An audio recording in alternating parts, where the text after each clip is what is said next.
Hi friends, ఎలా ఉన్నారు? నేను మీ హేమంత్. ఈరోజు మనం తమిళ్లో బ్లాక్ బస్టర్ అయిన విక్రమ్ వేద మూవీని ఎక్స్ప్లెయిన్ చేసుకుందాం. ముందుగా ఇలాంటి మూవీని రికమెండ్ చేసినందుకు భానుప్రసాద్ గారికి థ్యాంక్స్ చెప్తున్నాను. అలాగే మీకు నచ్చిన మూవీస్ మాకు రికమెండ్ చేయండి, ఎక్స్ప్లెయిన్ చేయడానికి ట్రై చేస్తాం. సో ఇక ఏమాత్రం ఆలోచించకుండా వీడియోలోకి వెళ్ళిపోతాం.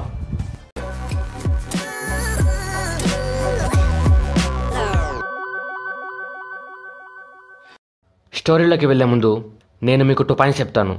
అవి గుర్తుపెట్టుకుంటే స్టోరీ మీకు బాగా అర్థమవుతుంది. 1. విక్రమ్ అండ్ వేద. విక్రమ్ ఎలా ఆలోచిస్తాడు అంటే తను కళ్ళకి కనిపించేవి మాత్రమే నమ్ముతాడు. వేద అలా కాదు. ఏదైనా ప్రాబ్లం వస్తే దానికి రీజన్ ఏంటి అని వెతుకుతాడు. 2. నేను స్టోరీ చెప్తున్నప్పుడు ఈ మనిషిని గుర్తుపెట్టుకోండి లేదా ఈ వస్తువుని గుర్తుపెట్టుకోండి అంటాను. వాటిని కూడా గుర్తుపెట్టుకోండి. అప్పుడు స్టోరీ ఇంకా బాగా క్లియర్గా అర్థమవుతుంది.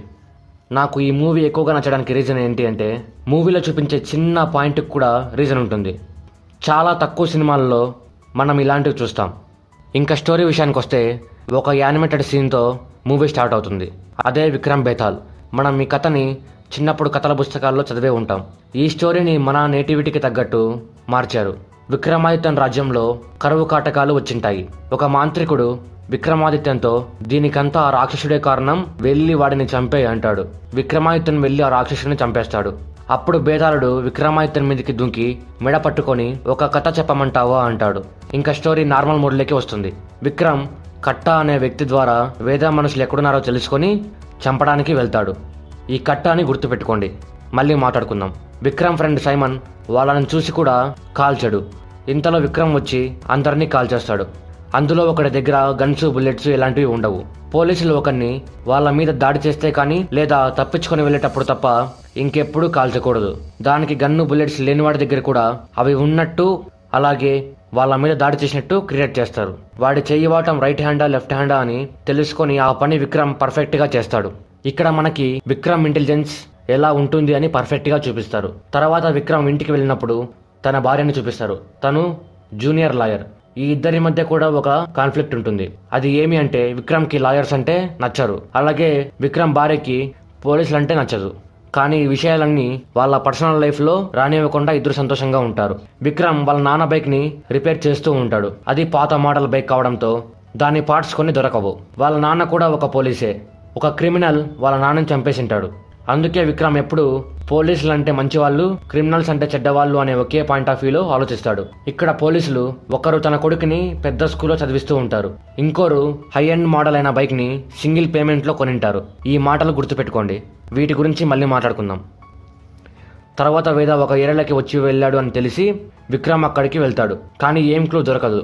అక్కడ విక్రమ్ ఎన్కౌంటర్ చేసిన వాళ్ళలో ఒకడి కొడుకు విక్రమ్ మీద దాడి చేస్తాడు. కానీ విక్రమ్ ఆ పిల్లోడు అమాయకుడు అని తెలిసి తనని ఒక అనాథ శరణాలయంలో జాయిన్ చేపించి చదివిపిస్తాడు. విక్రమ్ ఒకరి కళ్ళల్లోకి చూసి వాడు క్రిమినల్లా కాదా అని చెప్పగలడు. తర్వాత విక్రమ్ తన కానిస్టేబుల్తో మాట్లాడుతూ, నేను ఇంతవరకు ఒక ఇన్నోసెంట్ని కూడా చంపలేదు, కాబట్టి నాకు ప్రశాంతంగా నిద్ర పడుతుంది అంటాడు.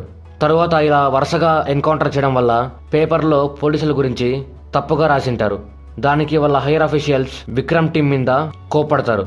అప్పుడు విక్రమ్ ఫ్రెండ్ సైమన్ ఏమైనా జరిగితే నా మీద యాక్షన్ తీసుకోండి అని చెప్పి వెళ్ళిపోతారు. తర్వాత సైమన్ విక్రమ్తో మాట్లాడుతూ, నేను చాలా మందిని చంపి చాలా పాపాలు చేశాను, అందుకే నా పాపాలని నా కొడుక్కి వచ్చాయని చెప్తూ బాధపడతాడు. సైమన్ కొడుక్కి ఆస్తమా ప్రాబ్లం ఉంటుంది. తర్వాత పోలీసులకి వేద ఎక్కడున్నాడో తెలుస్తుంది. ప్లాన్ వేసుకొని తనని పట్టుకోవాలని వెళ్తున్నప్పుడు వేదానే వచ్చి పోలీస్ స్టేషన్లో లొంగిపోతాడు. తర్వాత పోలీసులు ఎన్ని క్వశ్చన్స్ అడిగినా వేద ఏమి మాట్లాడు. అప్పుడు విక్రమ్ వెళ్తానంటే వేద మాట్లాడతాడు. అప్పుడు వేద విక్రమ్తో ఒక కథ చెప్పమంటావా అని తన స్టోరీ చెప్పడం మొదలు పెడతాడు. స్టోరీ 13 years బ్యాక్కి వెళ్తుంది. వేద చేటా అనే ఒక గ్యాంగ్స్టర్ దగ్గర పనిచేస్తూ ఉంటాడు. ఒకసారి చేటా ఢిల్లీతో స్మగ్లింగ్ గూడ్స్ తెప్పించేటప్పుడు పోలీసులు ఉన్నారు అని ఢిల్లీ భయపడతాడు. అప్పుడు వేద వెళ్ళి ఆ గూడ్స్ ని పోలీసులకి దొరకకుండా చేటాకి తెచ్చిస్తాడు. దాంతో చేటా ఢిల్లీకి ఇవ్వాల్సిన స్మగ్లింగ్ కాంట్రాక్ట్స్ అన్ని వేదాకి ఇస్తాడు. దానికి ఢిల్లీ తన లీడర్ సంగుతో చెప్పి వేదాన్ని చంపేద్దామంటాడు. దానికి సంగు ఇప్పుడు వద్దు, మళ్ళీ ఎప్పుడైనా చూద్దామంటాడు. సంగు మనిషి రవి చిన్నపిల్లలతో డ్రగ్స్ డీలింగ్ చేపిస్తూ ఉంటాడు. దానిలో వేద తమ్ముడు పులి, అలాగే తన ఫ్రెండ్ చంద్ర కూడా ఉంటారు. వేద అది చూసి వాళ్ళని తిట్టి ఇంటికి పిలుచుకొని వస్తాడు. తర్వాత ఒకరోజు వేద పని ఉందని వేరే ఊరికి వెళ్తాడు. అప్పుడు పోలీసులు డ్రగ్స్ కోసం వెతుక్కుంటూ అక్కడికి వస్తారు. రవి డ్రగ్స్ అన్ని చిన్న పిల్లల చేతికిచ్చి పంపించేస్తాడు. ఇంకా ఒక ప్యాకెట్ మిగిలిపోయి ఉంటుంది. దాన్ని పులి ఫ్రెండ్ చంద్రకి ఇస్తాడు. చంద్ర కూడా డబ్బులకి ఆశపడి దాన్ని తీసుకొని బ్యాగులో పెట్టుకుంటుంది. పులి చంద్ర తప్పించుకొని వెళ్ళేటప్పుడు పోలీసులకి దొరికిపోతారు. అప్పుడు పోలీస్ చంద్రాన్ని కొడుతుంటే పులి రవి మాకు ఇది ఇచ్చాడు అంటాడు. అందుకు రవిని పోలీసులు కొడతారు. దానికి సంగు రవితో వేద తమ్ముడికి మళ్ళీ ఇలాంటి పని చేయకుండా మార్క్ వేయిపో అంటాడు. అప్పుడు రవి వెళ్లి పులికి చేయి మీద మార్క్ వేస్తాడు. ఇదంతా తెలుసుకొని వేద సుత్తితో చంపడానికి వెళ్తాడు.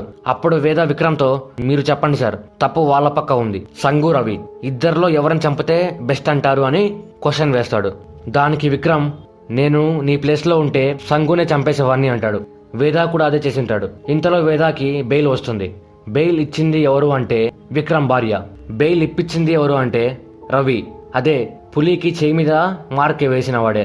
తర్వాత విక్రమ్ తన భార్యతో గొడవ పడతాడు. అప్పుడు విక్రమ్ భార్యకి చేయి మీద చిన్న దెబ్బ తగులుతుంది. తర్వాత తన బైక్ రెడీ చేస్తూ ఆలోచిస్తే పులికి దెబ్బ తగిలినట్టే తన భార్యకు కూడా దెబ్బ తగిలి ఉంటుంది.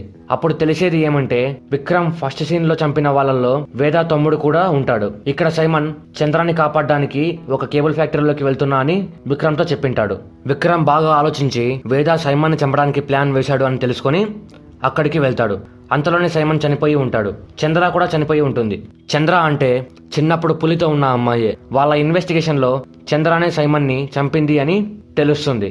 కానీ విక్రమ్ మాత్రం అది వేద చేశాడు అని గట్టిగా నమ్ముతుంటాడు. తర్వాత హైర్ అఫీషియల్స్ విక్రమ్ టీం ని సైమన్ కేస్ డీల్ చేయనీయకుండా సిబిసిఐడికి అప్పగిస్తారు. అయినా కానీ విక్రమ్ టీం వేదాన్ని వెతుకుతూ ఉంటారు. విక్రమ్ తన భార్యకి తెలియకుండా తన వెనకాల వెళ్లి వేదాన్ని కనిపెడతాడు. విక్రమ్ వేదాన్ని ఎన్కౌంటర్ చేయాలని చూస్తాడు. కానీ అక్కడ జనాలు ఉండేసరికి వేదాన్ని ఫారెస్ట్ లోకి తీసుకుని వెళ్తాడు. అక్కడ ఎన్కౌంటర్ చేసేటప్పుడు వేద విక్రమ్తో ఒక కథ చెప్పమంటావా అంటాడు. స్టోరీ 2 years బ్యాక్ కి వెళ్తుంది. వేద చాటాకి ఇంకా స్మగ్లింగ్ చేస్తూ డబ్బులు తెచ్చిస్తూ ఉంటాడు. అలా ఒకసారి డబ్బు తీసుకొని వెళ్తున్నప్పుడు కొంతమంది వేద మీద దాడి చేస్తారు. ఇక్కడ ఈ బ్యాగ్ ని పట్టుకున్నవాని గుర్తుపెట్టుకోండి. దీని గురించి మళ్ళీ మాట్లాడుకుందాం. ఇంతలో వేద తమ్ముడు వచ్చి అందరినీ కొడతాడు. తర్వాత ఇద్దరు కలిసి ఇంటికి వెళ్తారు. పులి చంద్ర ఇద్దరు పెళ్లి చేసుకోవాలి అనుకుంటుంటారు. పులి బ్లాక్ మనీని వైట్ మనీగా మారుస్తూ ఉంటాడు. పులి వేదతో ఈ స్మగ్లింగ్లన్నీ మానేసేయన్నా, మనం వేరే పని చూసుకుందాం అంటాడు. కానీ వేద ఆ మాటలు వినడు. తర్వాత చేట 50 లక్షల బ్లాక్ మనీని వైట్ గా మార్చమని వేదాకి ఇస్తాడు. ఇదంతా ఒక హోటల్లో జరుగుతూ ఉంటుంది. అక్కడ మటన్ ఫేమస్. ఈ మటన్ ని గుర్తుపెట్టుకోండి. దీని గురించి మళ్ళీ మాట్లాడుకుందాం. రవి వేద దగ్గర ఉంటాడు. కొత్తగా డ్రగ్స్ ని సిగరెట్స్ లో ఉంచి అమ్ముతుంటాడు. రవి ఈ డీలింగ్స్ వచ్చిన లాభంలో 20% ట్యాక్స్ వేదాకి ఇస్తుంటాడు. పులి ఇంటికి వెళ్లి చూస్తే 50 లక్షల డబ్బు అలాగే చంద్ర కూడా ఉండదు. ఎవరైనా కిడ్నాప్ చేశారేమో అనుకుంటాం. కానీ చంద్రాని డబ్బు తీసుకొని వెళ్లిపోయి ఉంటుంది. కానీ అంత డబ్బు ఉన్న పులి తనతో లేకపోయేసరికి మళ్ళీ వెనక్కి వచ్చేస్తుంది. వేద ఆ డబ్బుని చేటాకి ఇచ్చేస్తాడు. అప్పుడు చేట ఈ పని చేసినందుకు చంద్రాన్ని చంపే అంటాడు. అప్పుడు వేద విక్రమ్తో ఇప్పుడు దీనికి ఆన్సర్ చెప్పండి సార్ అని అంటాడు. నేను నా వాళ్ళని కాపాడుకోవాలా లేదా చేట చెప్పినందుకు వాళ్ళని చంపాలా అంటాడు. విక్రమ్ బాగా ఆలోచించి చంద్రాన్ని చంపేస్తే పులి బాధపడతాడు. పులి ఇన్నోసెంట్, సో నువ్వు నీ వాళ్ళని కాపాడుకొని చాటాకి ఎదురెళ్ళాలి అంటాడు. ఇంతలో వేద విక్రమ్ ని కొట్టి మెడ పట్టుకుంటాడు. సేమ్ ఎలాగా అంటే మనం ఇంతకుముందు చూసిన విక్రమ్ బేతాళ్ యానిమేషన్ లో ఉన్నట్టు. అప్పుడు వేద విక్రమ్తో నేను కూడా నువ్వు చెప్పినట్టే చేశా సార్ అంటూ తప్పించుకొని వెళ్ళిపోతాడు. ఇక్కడ విక్రమ్ తనని ఫాలో అయ్యి వేదాన్ని పట్టుకున్న విషయం తన భార్య తెలుసుకొని తనతో మాట్లాడడం మానేస్తుంది. తర్వాత వేద అండర్ గ్రౌండ్ కి వెళ్తూ విక్రమ్ భార్యతో ఎప్పుడైనా విక్రమ్ సార్ ఆన్సర్స్ వెతుకుతూ ఎక్కడైనా స్టక్ అయిపోతే ఈ ఒక్క మాట చెప్పండి అని ఒక మాట చెప్పి వెళ్ళిపోతాడు. విక్రమ్ వేద చెప్పిన క్వశ్చన్స్ అన్నిటికీ ఆన్సర్స్ వెతకడం మొదలు పెడతాడు. సైమన్ కేసుని మళ్ళీ ఇన్వెస్టిగేషన్ చేయడం మొదలు పెడతాడు. ఆ కేసు ఫొటోస్ చూసిన తర్వాత చంద్రాని ఎవరో బాగా టార్చర్ పెట్టి పులిని ఇక్కడికి రప్పించారు అని తెలుస్తుంది. అప్పుడు విక్రమ్ పులి గురించి ఇన్ఫర్మేషన్ ఎవరు ఇచ్చారు అని వెతికితే కటా అని తెలుస్తుంది. అతన్ని వెతుక్కుంటూ తన ప్లేస్ కి వెళ్తారు. ఇంటికి వెళ్లేసరికి ఎవరో కటాని చంపేసి వెళ్లిపోయి ఉంటారు. తన కోసం వెతుకుతూ వెళ్తారు.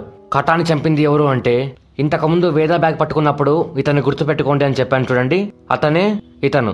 విక్రమ్ వాడిని పట్టుకొని వస్తున్నప్పుడు కత్తి తీసుకొని విక్రమ్ మీద దాడి చేస్తాడు. ఇంతలో వేరే పోలీస్ వచ్చి వాడిని షూట్ చేస్తాడు. తర్వాత విక్రమ్ ఇంటికి వెళ్లి తన భార్యతో మాట్లాడి మనకి కేసు విషయంలో గొడవలుంటే అవి ఇంటి బయట వరకే, ఇంట్లో మన పర్సనల్ లైఫ్ మంది అంటాడు. అప్పుడు ఇద్దరు మాట్లాడుకుంటారు. తర్వాత విక్రమ్ తన భార్యతో నేను వేదతో ఒకసారి మాట్లాడాలి, ఎక్కడున్నాడో చెప్పు అంటాడు. అప్పుడు తన భార్య వేద ఎక్కడున్నాడో నాకు తెలీదు, కానీ నీకు ఒక మాట చెప్పమన్నాడు అంటూ ఆ విషయం చెప్తుంది. అదే మటన్. విక్రమ్ ఆ మటన్ హోటల్లోకి వెళ్లి వేదాతో మాట్లాడాలి అంటాడు. అప్పుడు వేద విక్రమ్కి ఫోన్ చేస్తాడు. అప్పుడు విక్రమ్ వేదాకి ఒక గిఫ్ట్ ఇస్తాడు. అలాగే వేద కూడా విక్రమ్కి ఒక గిఫ్ట్ ఇస్తాడు. విక్రమ్ వేదాకి ఏ గిఫ్ట్ ఇస్తాడు అంటే కటాని చంపిన వాడి దగ్గర ఒక రూమ్ కీస్ ఉంటాయి.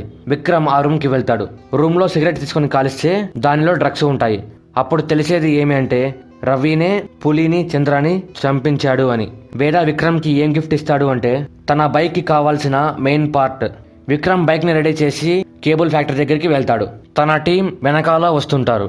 వేద రవిని ఆ కేబుల్ ఫ్యాక్టరీలో కట్టేసింటాడు. విక్రమ్ అక్కడికి వెళ్తానంటే వేద ఒక కథ చెప్పమంటారా అంటాడు. స్టోరీ 3 months బ్యాక్ కి వెళ్తుంది. వేద పులిని చంద్రాని ముంబైకి పంపించింటాడు. వేద రవి దగ్గర నుంచి 20% ట్యాక్స్ కాకుండా 50% ట్యాక్స్ డిమాండ్ చేస్తాడు. అందుకు రవి పులిని చంద్రాన్ని చంపడానికి ఒక గ్యాంగ్ ని, అలాగే వేద గ్యాంగ్ ని చంపడానికి సైమన్ ని డబ్బులు ఇచ్చి కొనుక్కుంటాడు. ఇదంతా వింటున్న విక్రమ్ కి అది నమ్మబుద్ధి కాదు. సైమన్ కి తన కొడుకు ట్రీట్మెంట్ కోసం డబ్బులు కావాలి కాబట్టి ఇదంతా చేసింటాడు. ఇంతలో వేద రవిని చంపేస్తాడు. విక్రమ్ కి ఇంకా సైమన్ ని ఎవరు చంపారో అని తెలీదు. అప్పుడు వేద విక్రమ్తో మీరు మీ సైడ్ నుంచి ఆలోచిస్తున్నారు, ఒక్కసారి నా సైడ్ నుంచి ఆలోచించండి అంటాడు. ఇంతలో అక్కడికి విక్రమ్ టీం వస్తుంది. వేద అక్కడ ఉండడు. విక్రమ్ ఫస్ట్ టైం వేద పర్స్పెక్టివ్ నుంచి ఆలోచిస్తాడు. అప్పుడు తెలిసేది ఏమి అంటే ఈ పోలీసులు ఒకరు తన కొడుకుని పెద్ద స్కూల్లో చదివిస్తూ ఉంటారు. ఇంకో అతను ఎక్కువ కాస్ట్ ఉన్న బైక్ ని సింగిల్ పేమెంట్ కట్టి కొనుక్కొని ఉంటాడు. ఇవన్నీ వాళ్ళకు వచ్చే జీతంతో చేయలేరు. సో అప్పుడు విక్రమ్ వీళ్ళు కూడా కరప్టెడ్ అని గుర్తుపడతాడు. అప్పుడు విక్రమ్ సైమన్ కేసుని బాగా ఆలోచించి కనిపెట్టేది ఏమి అంటే వాళ్ళ సీనియర్ ఆఫీసరే సైమన్ ని చంపి చంద్ర మీదకి కేసు డైవర్ట్ చేశాడు అని. వాళ్ళు ఎలా దొరికింటారు అంటే చంద్ర లెఫ్ట్ హ్యాండెడ్ కానీ తను రైట్ హ్యాండ్ నుంచి కాల్చినట్టు ఉంటుంది. సో అక్కడ దొరికిపోతారు. అందుకే విక్రమ్ కి మిగతా పోలీసులకి చాలా డిఫరెన్స్ ఉంటుంది. సైమన్ ని ఎందుకు చంపారు అంటే తను చెడ్డవాడి నుంచి మంచివాడిగా మారిపోయి ఇలాంటి పనులు ఇంకోసారి చేయకూడదు అనుకుంటాడు. వాళ్ళ మ్యాటర్స్ బయటికి చెప్తే ప్రాబ్లం అవుతుంది అని సైమన్ ని చంపేసింటారు. ఇప్పుడు పోలీసులంతా విక్రమ్ మీద దాడి చేస్తారు. వేద వచ్చి విక్రమ్ ని కాపాడతాడు. ఇప్పుడు విక్రమ్ వేద కలిసి అందరినీ కాల్చేస్తారు. తర్వాత లాస్ట్ లో ఇద్దరు ఒకరికి ఒకరు గన్తో గురి పెట్టుకుంటారు. ఇక్కడ మూవీ ఎండ్ అయిపోతుంది. ఎవరు ఎవరిని చంపుతారు అని మూవీలో చూపించారు. సో ఇది ఫ్రెండ్స్ విక్రమ్ వేద మూవీ గురించి స్టోరీ మీకు బాగా అర్థమైంది అనుకుంటున్నాను. ఇంకా ఏమైనా డౌట్స్ ఉంటే కామెంట్ సెక్షన్లో కామెంట్ చేయండి. అలాగే ఈ వీడియోస్తో లైక్ చేయండి, మీ ఫ్రెండ్స్ అండ్ ఫ్యామిలీ మెంబర్స్తో షేర్ చేయండి. సబ్స్క్రైబ్ చేయడం మాత్రం మర్చిపోకండి. Thank you.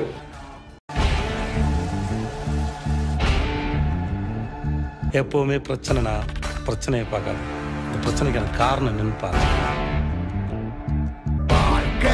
ஓடி ஓடி அலைஞ்சு திரிஞ்சு உடச்சு முடிச்சு ஆரம்பிச்ச இடத்தை தேடி வந்து நிற்குண்டா.